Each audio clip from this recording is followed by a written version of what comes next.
अस्सलाम वालेकुम जी।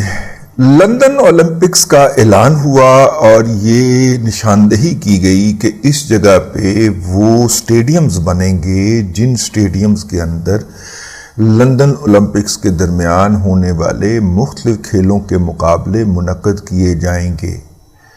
और उसके लिए उन्होंने लंदन की यूके की हुकूमत ने ये भी अनाउंस किया, इस बात का भी ऐलान किया कि जनाब ये वाली आबादियां जो हैं या ये वाले इलाके जो हैं ये इनके जद में आ जाएंगे। जो तोसी की जाएगी, जो लैंड एक्वायर की जाएगी यानी कि ली जाएगी हुकूमत की तरफ से, वो इन इलाकों में नजर आएगी। जब उन इलाकों की निशानदेही हो गई तो दुनिया भर से मुख्तलिफ ममालिक के लोग जो थे वो वहाँ पे सरमायाकारी के लिए पहुँचे। दुनिया जाती फिरे, हमें उससे क्या लेना क्या देना, लेकिन जो दो अफराद अहम वहाँ पे पहुँचे उनमें से एक का नाम था जनाब मलिक रियाज साहब, जो पाकिस्तान के नहीं दुनिया के सबसे बड़े कब्ज़ा ग्रुप हैं। और उन्होंने सियासतदानों को और फ़ौज को, रिटायर्ड फ़ौजियों को ख़ास तौर पे अपने पे रोल पे रखा हुआ है, जर्नैलों को, जिसके नतीजे के अंदर वो पाकिस्तान के अंदर जो मर्जी लूट मार करते फिरे उनको कोई पूछने वाला नहीं है। वो बहरिया टाउन के लिए कराची में ज़मीन एक्वायर करें तो जनाब आसफ अली जरदारी साहब सिंध पुलिस को हुक्म फरमाते हैं कि उस ज़मीन पर गुज़िश्ता कई नस्लों से बैठे हुए जो लोग हैं, उनके छोटे छोटे गोठ हैं, उनको मार के कत्ल करके पुलिस मुकाबलों में पार करके वहाँ से उठा दिया जाए, क्योंकि मलिक रियाज साहब ये ज़मीन जो है अपने बहरिया टाउन के लिए लेना चाहते हैं ताकि वो वहाँ पे मुफ्त ज़मीन, तकरीबन मुफ्ती हुई ना जी, चंद सौ रुपए का एकड़ जो है या चंद हज़ार रुपए का एक एकड़ लेके और आप 2.5 करोड़ रुपए का कनाल बेच रहे हैं तो ये तकरीबन कंपैरिजन ही कोई नहीं बनता, तो वो कर सकें। तो वो मलिक रियाज साहब पहुँचे। और दूसरी जो शख्सियत पहुँचे उनका नाम था जनाब हुसैन नवाज साहब, जो बड़े साहबजादे हैं जनाब नवाज शरीफ के, जो हम तक इतलात पहुँची हैं और जो ख़ानदानी ज़राए से, मियाँ साहब के ख़ानदानी ज़राए से हमें पता चला है, वो यही है कि वो भी वहाँ पे पहुँचे और उन्होंने भी अपनी किस्मत आजमाने का फ़ैसला किया। कहा जाता है कि दुनिया भर से और भी लोग आए और किसी से उसका सोर्स नहीं पूछा गया कि आप भाईजान ये जो पैसे लेके आ रहे हैं इसका सोर्स बताएं, नहीं पूछा गया, क्योंकि उस वक्त एक इकोनॉमिक एक्टिविटी जनरेट करना मकसूद थी और ये मुआशी सरगर्मी इन लोगों के इस पैसे के बगैर मुमकिन नहीं थी। तो आप देखेंगे कितनी खचरी होती हैं ये यूरोप की हुकूमतें, ये गोरे की हुकूमतें, कि उन्होंने आंख बंद कर ली, जिधर से मर्जी पैसा आ रहा है लई आओ ताकि ये बिल्डअप हो सके। और यूं वो जो ओलंपिक विलेज था वो बिल्डअप हो गया, ओलंपिक्स हो गए, लेकिन जो इस दौरान पैसा पहुंच गया था लंदन, अब उस पैसे ने अपना काम दिखाना शुरू किया। कभी वो लंदन मेटल एक्सचेंज में घुस जाता, कभी लंदन स्टॉक एक्सचेंज में घुस जाता, कभी कहीं पे चला जाता और मनी लॉन्ड्रिंग का सबसे बड़ा मरकज ठहरा लंदन। उसके बाद फिर उन्होंने नेशनल क्राइम एजेंसी बनाई, एक अदारा बनाया, और नेशनल क्राइम एजेंसी जब अदारा बनाया तो उसमें उन्होंने कहा कि जिस जायदाद पे हमें शक होगा या जिस एसेट के ऊपर या इन्वेस्टमेंट के ऊपर हम या कोई हमें रिपोर्ट आएगी तो हम उसके बारे में तहकीकात करेंगे, और अगर वो इल्लीगल पैसा हुआ तो हम वो जब्त करके मुतल्लका हुकूमत को वापस कर देंगे। ठीक है। अब यहाँ पे सवाल ये पैदा होता है कि जब हुसैन नवाज साहब यहाँ से गए थे तो वो तो मेरा मतलब खाली हाथ गए थे, लेकिन गए तो नहीं थे वो तो हुसैन नवाज साहब अब्बा जी जब प्राइम मिनिस्टर थे तो वो तब भी वहीं पे मुकीम थे। वहाँ से इंटरव्यू देने के लिए जवेद चौधरी को और हामिद मीर को वो पाकिस्तान तशरीफ़ लाया करते थे, अदरवाइज़ वो लंदन में ही मुकीम थे। ठीक है। उन्होंने वहाँ पे बिजनेस एस्टेब्लिश कर लिया हुआ था। तो कुछ लोग कहते हैं कि जनाब वो पहले ही मौजूद थे तो उनको अपॉर्चुनिटी मिली तो उन्होंने उस अपॉर्चुनिटी से भी फ़ायदा उठाया। अब होता यह है कि पाकिस्तान के अंदर एक हाउसिंग स्कीम लॉन्च होती है। जिस तरह बाकी हाउसिंग स्कीमों के अंदर जो होता है लूटमार होती है, और ख़ास तौर पे मलक रियाज की अगर कोई हाउसिंग स्कीम है या उसके बैरिया टाउन का कोई फेज़ है, तो उसने 2600 के करीब प्रॉपर्टी डीलर पाले हुए हैं, जिनको वो पालता है, जिनको वो टुकड़े डाल देता है, और वो जो है वो ज़मीन से उठा के तो वो खाते हैं वो रिज़्क, उसकी फाइलें आगे बेचते हैं। 10,000 प्लाट होता है, 1.5 लाख फाइलें बेच देते हैं। फिर जब वो फाइलें बिक जाती हैं, फिर नेगेटिव खबरें फैलाई जाती हैं। वो जिसने 10 लाख की फाइल बेची होती है, वो 2 लाख में वापस करके भाग जाता है इन खबरों से घबरा कर। ठीक है, हम खबरें बनाने वाले लोग हैं, हम खबरों से घबराते नहीं हैं। ठीक है, जिस तरह ये पिछले दिनों पिछले 1 साल से कम हर मिलने वाला शख्स जो है वो घबराया होता है, हम तहम्मुल से उसकी बात सुन रहे होते हैं, सुकून से, क्योंकि हमें पता है कि वो खबरों से घबरा के इधर तशरीफ लाया है। खबरों से घबरा के उसने इमरान अहमद खान न्याजी साहब को अपना चॉइस किया है, खबरों से घबरा के ये सारा कुछ हुआ है। तो खैर ये जो है ये जनाब सूरत हाल है। मैंने कहा कि इसके हवाले से हम आपकी खिदमत में अर्ज कर दें। कहानी है तो मलक रियाज साहब जो थे वो उन्होंने DHA के साथ मिलके, DHA का नाम इस्तेमाल करते हुए पिंडी इस्लामाबाद के अंदर एक हाउसिंग स्कीम लॉन्च की थी जिसका नाम था DHA वैली। तो DHA वैली जो थी वो उन्होंने डेवलप नहीं की, उसके अंदर शहदा और हमारे जो ज़ख्मी हो जाने वाले जवान थे उनको भी उन्होंने भी अलॉटमेंट्स ली या अप्लाई किया। मलक रियाज साहब वो पैसा चूंकि लंदन ओलंपिक्स में झोंक चुके हुए थे, तो मेरा मतलब है कि ग्राउंड के ऊपर डेवलपमेंट मिट्टी तक खे होनी सी।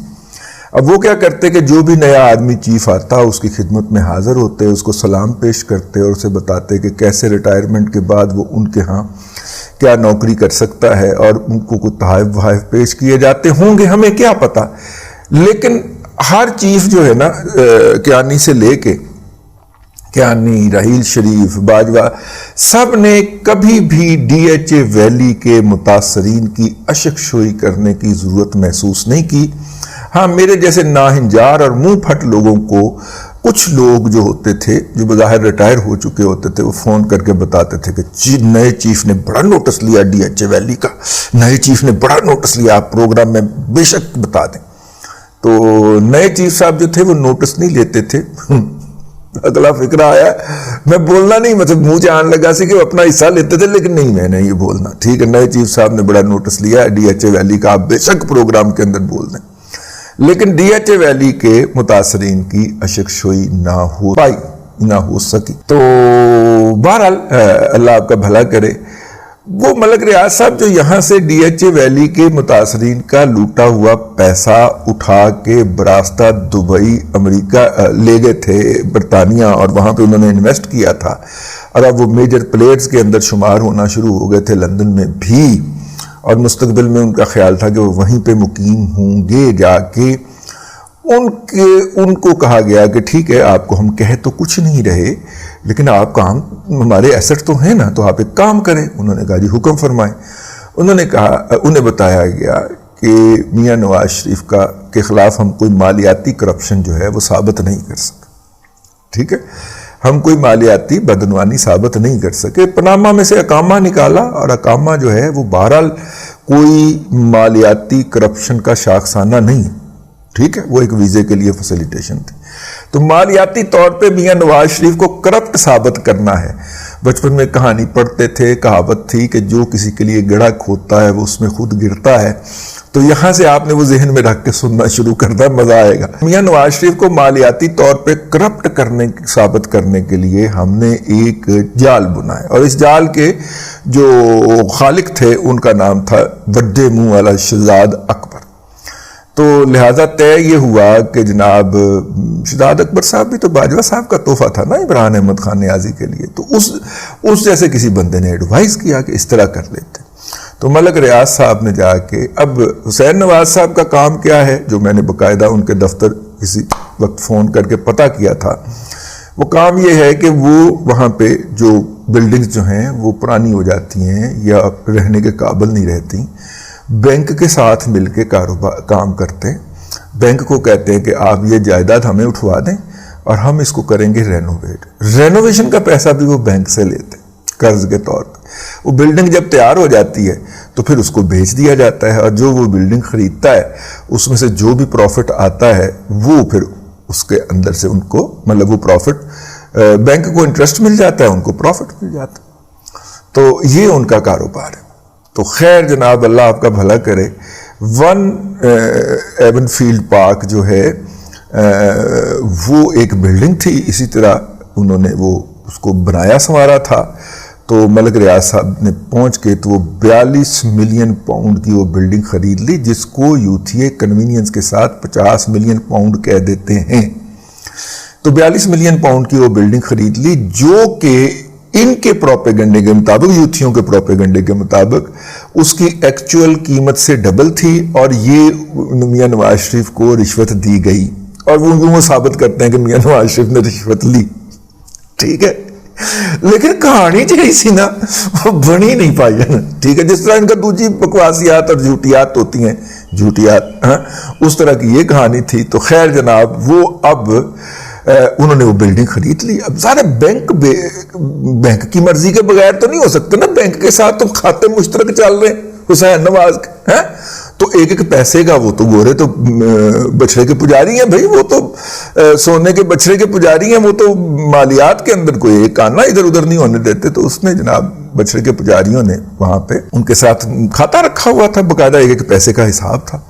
तो और मेंटेन भी रखना पड़ता था इनको, क्योंकि बैंक जो है वो तो बैंक ऑफ इंग्लैंड के अंदर ऑपरेट कर रहा है, अंडर उसकी सर्वेलेंस के। बैंक ऑफ इंग्लैंड तो कान मरोड़ के, तो मेरा मतलब है कि पहुंचा रहे वहां पे हैं जेल में। तो खैर वो जनाब जो था, अब जब उन्होंने बिल्डिंग खरीद ली तो अब पीटीआई की सोशल मीडिया टीम ने शोर मचाना शुरू किया कि ये देखें, ये जायदाद खरीद ली। ये जितने भी इनके बैठे हुए ना किराए के टट्टू मीडिया के ऊपर, मेन स्ट्रीम मीडिया के ऊपर और सोशल मीडिया के ऊपर, उन सब ने भी शोर मचाना शुरू कर दिया कि ये देखें, वे वन हाइड पार्क खरीदी गई है, ये डबल कीमत पे खरीदी गई है। कभी वो कहें कि रिश्वत दी है, कभी वो कहें कुछ किया है। अच्छा, अब इसके ऊपर पहले उन्होंने माहौल बनाया। माहौल बनाने के बाद ना, उसके बाद यूथिया मजहूल अल कौमल का जाहिलिया लिल अक़ल लिल महदूद जो है, वो आपको पता है कि ओवरसीज यूथिया जो होता है वो मकामी यूथियों से जहालत में 20,000 नूरी साल आगे होता है। तो ओवरसीज यूथिया ने बड़े साथ में औरतें शौरतें बिठा के एक प्रेस कॉन्फ्रेंस की। उनके वहां के ओहदेदार ने, सेक्रेटरी था मेरा ख्याल के सदर था, और उसने कहा कि जनाब हम जनाब एनसीए को दरखास्त दे रहे, और एनसीए को कह रहे हैं कि जनाब ये पता करे कि इसके पास ये जायदाद के लिए पैसे कहां से आए हैं, इसका सोर्स ऑफ इनकम शेडी है। अब मैं आपको बता चुका हूं कि बैंक के साथ मिलकर डील कर है, सोर्स ऑफ इनकम शेडी है। और देखिएगा ये कैसे जेलों के पीछे जाएगा। ये मोटू जो है, मोटू कहते थे उसको छेड़ने के लिए या तंजिया तौर पर, ठीक है। ये दूसरों के लिए जो मर्जी चाहे बकवास बक दें, ये इनकी खवातीन, जब उनको जवाब दिया जाए तो फिर आग लग जाती है, ठीक है। तो वो मोटू और मतलब के उसके बाप और उसके बारे में उन्होंने जुबान दराजी की। अब हुआ ये कि एनसीए ने कहा कि हाँ भाई दरखास्त आई है, हुसैन नवाज साहब आओ नजर आया थोड़ी ऐसी तैसी, तुसी यकीन नहीं पाई हुई है, सुना आपके पास ब्लैक का पैसा है। हुसैन नवाज साहब ने बैंक के सारे खाते चुके, नाल में बैंक का अफसर जो था उसको बगल में दाबा और पहुंच गए। कहने लगे ये देखें जी, हम काम करते हैं बैंक के साथ, ये एक एक पैसा हमने बैंक से लेके खर्च किया है, हम तो सर्विस प्रोवाइडर हैं। और अभी तक हमने वो जो अदायगियां हैं मुतलका लोगों को, जिन्होंने किसी ने को पेंट का काम किया है, किसी ने कोई रेनोवेशन का काम किया, किसी को सीमेंट लगाया था, हैं कोई लकड़ी का काम कर गया, उनकी अदायगियां भी करनी है, देख लो पूरे खाते। तो बैंक के पैसे से हमने काम किया और उस पैसे से हमने ये उसके अंदर करते हैं जी, ये देखें पहले इतनी बिल्डिंगें कर चुके हैं, अब ये ठीक है। उन्होंने कहा अच्छा तो ये आपने बिल्डिंग बेची किसको थी? मैंने कहा जी मलिक रियाज साहब को। उन्होंने कहा मलिक साहब इधर आओ ना, तुम जरा मेरा हाथ सही नहीं रुकन दिया। उसने तो साबित कर दिया कि उसके पास ये पैसे कहां से आए। आपके पास पैसे कहां से आए? मलिक तले आ गया। मलिक साहब ने आए बाएं शाएं किया, अरे पैसे नजायज तौर पे लोगों के लूट के यहां से नजायज तौर पे इसने ट्रांसफर किए हुए थे। ये जो ओवरसीज को डॉलर्स के अंदर बेचता है, वो पैसे तो कभी पाकिस्तान आए ही नहीं बैरिया टाउन के। ये बहुत बड़ा फ्रॉडिया आदमी है, ठीक है, बहुत बड़ा काइया और फ्रॉडिया आदमी है यार। असिस्टेंट ट्यूबवेल ऑपरेटर पूरा नहीं, असिस्टेंट ट्यूबवेल ऑपरेटर जो भर्ती हुआ था डीएचए के अंदर, उससे उठ के वो शख्स जो है वो खरबों-पति बन गया है, ठीक है। और मीडिया के इतना बड़ा वो डॉन है कि उसके खिलाफ मीडिया के ऊपर, मेन स्ट्रीम मीडिया के ऊपर उसका नाम नहीं लिया जा सकता। भाई जनरल का नाम लिया जा सकता है, ठीक है, जनरल आसम मुनीर साहब के ऊपर तनकीद की जा सकती है छुप छुपा के। मलक रियाज का नाम आएगा तो मीडिया के मारक को दंदल पड़ जाएगी, ठीक है। लेकिन खैर, मलक रियाज साहब ने आए बाएं शाएं किया। उन्होंने कहा कि जी मैंने जनाब ये पैसे जो थे ना वो दुबई से मंगवाए थे, दुबई में मेरा कारोबार। वो उन्होंने अपना एनसीए ने लिख दिया दुबई में, उस बैंक को कोई पाया ना है, कोई कारोबार थे। उन्होंने कहा जी कोई कारोबार नहीं, पाकिस्तान से पैसे आते हैं, करेंसी डीलर यहां पे जमा करवाते हैं। हम चूंकि ऑफशोर बैंकिंग भी करते हैं तो वो हम नहीं पूछते उनसे सोर्स, तो ये पाकिस्तान से पैसे आते हैं और फिर आप इधर बरतानिया में ट्रांसफर हो जाते हैं। उन्होंने कहा इधर आ चवला, ऐसा वीजा कैंसिल करो। मलक रियाज का वीजा कैंसिल, उसकी फैमिली का वीजा कैंसिल, बरतानिया में दाखिले पे 20 साल के लिए पाबंदी, ठीक है। और उसके बाद कहा केड़ियां जायदादा बनाई। उसने 2-3 जायदादें बताई, जिनमें से एक 1A1 फील्ड भी शामिल थी। और यूं 192 मिलियन पाउंड की जायदादें जो थी इसकी, वो पॉइंट आउट की गई जो इसने खरीदी थी, और जिसका सोर्स ऑफ इनकम इनके पास कोई नहीं था। कुछ जायदादें ऐसी थीं जिनका सोर्स ऑफ इनकम मान लिया गया, वो है इसकी अभी जा नहीं सकता। बदकिस्मत आदमी है ना, उनको एंजॉय करने जा नहीं सकता। ये इसी बेटी को भेजता होगा, ये जो हीरे देती फिर रही थी वोगी को, तो वो जो आयशा खान को कत्ल करती फिर रही थी, उस पर तेजाब डालती फिर रही थी, मेरा ये वही करैक्टर है।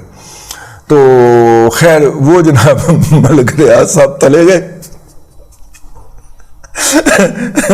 उस वक्त की आर्मी की मोहब्बत में मलिक रियाज साहब तले गए और मलिक रियाज फ्राडिये के साथ, मतलब चोरन पे गए मोड़, मलिक रियाज को मोड़ पड़ गए और उन्होंने जनाब वो पैसा वापस भेजा। अब यहां पे वो सीन शुरू होता है जो आप बार बार सुन चुके हैं कि वो मलिक रियाज को पैसा वापस करने की जरूरत महसूस हुई। इमरान खान साहब ने उसके लिए रिश्वत तलब की, 460 एकड़ अराजी अलग ली, 462 के 465, और 50 कनाल अराजी पिंकी पीरनी के नाम के ऊपर जमान अपना बनी गाला में अलग ट्रांसफर हुई। ये 525 और 500 कनाल प्रॉपर्टी है भाई, हाँ। तो वो सारी उसने ली और उसके एवज वही पैसे जो उसने सिंध के अंदर जमीनों पे कब्जे करके बंदे मार के लिए थे, यानी उन बंदों का जिक्र ही गोल कर दिया हुआ है इस शेख ने, अजमत शेख ने, जस्टिस अजमत शेख ने। जो बंदे वहां पे मारे थे सिंध की पुलिस ने, उसका जिक्र ही गोल हो गया हुआ है, उसका कोई जिक्र ही नहीं करता। वो गरीब लोग, सस्ता खून उनका, सिंध के बेचारे हारी वहां पे गोठों के अंदर मारे गए क्योंकि पुलिस ने कब्जा मलिक रियाज को दिलवाना था। ऊपर भी तो कोई बैठा हुआ है ना, ठीक है। वैसे भी मियां साहब बहुत खचरे निकले, उन्होंने इक्को ही मारी कि मैं अपना मामला अल्लाह पे छोड़ता हूं। अब अल्लाह से तो नहीं जीत सकता ना कोई जी। तो यूं मलिक रियाज साहब तले गए। बाकी की दास्तान आप सुनते रहते हैं कि किस तरह मलिक रियाज साहब ने किया। मैंने कहा ये आपको उसका बैकग्राउंड जरा अर्ज किया जाए। जो किसी के लिए गड़ा खोता है वो उसमें खुद गिरता। फंसाने ये गए थे जनाब हुसैन नवाज को, और हुसैन नवाज के जरिए उसके बाप को, और मेरे रब ने कैसे पलटी इनके ऊपर। अब वही जो पलटा है वो ना सिर्फ के रियाज मलिक के खरबों रुपए अरबों रुपए उड़ा गया, बल्कि वही अब इमरान खान के गाटे में फिट होने लगा।